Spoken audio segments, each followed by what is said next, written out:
বর্ষার খবর এখন আপনাদের সামনে বলছি আমি।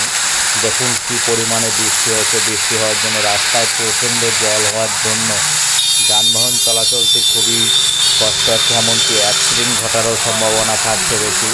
যত পারবেন এখন বেশি রাস্তাঘাটে বেরোবেন না বৃষ্টির মধ্যে, কারণ অ্যাক্সিডেন্ট হওয়ার সম্ভাবনা থাকবে বেশিরভাগ রাস্তায় বৃষ্টির মধ্যে গাড়ি চালালে।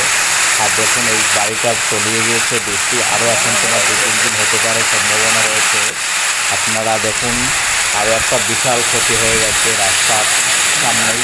আমি আপনাকে দেখাতে চাচ্ছি, ওই দেখুন একটা গাছ পড়ে গেছে। ওই দেখুন টোটো, চালিত টোটোর উপরেই, কিন্তু টোটোতে প্যাসেঞ্জার ছিল, কিন্তু প্যাসেঞ্জারের কোনো ক্ষয়ক্ষতি হয়নি। তবু রিস্ক ছিল খুব। এখন রাস্তা অবরোধ হয়ে গেছে, মানে কোনো যাতায়াত করা যাচ্ছে না ওই পাশ থেকে ওই পাশে। মেন রাস্তার উপরে একটা গাছের উপর গাছ পড়ে গেছে রাস্তার উপরে। রাস্তা খুবই জন্য দেখুন দাদা কি অবস্থা, একদম ছোটো গাছের উপরে পড়ে গেছে।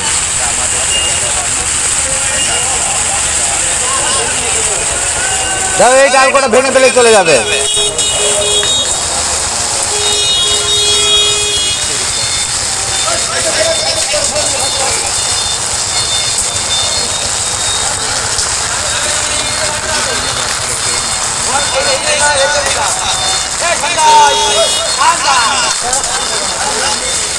সব ভেঙে চুরে নিয়ে চলে যাচ্ছে।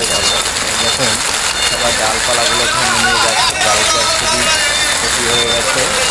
আপনারা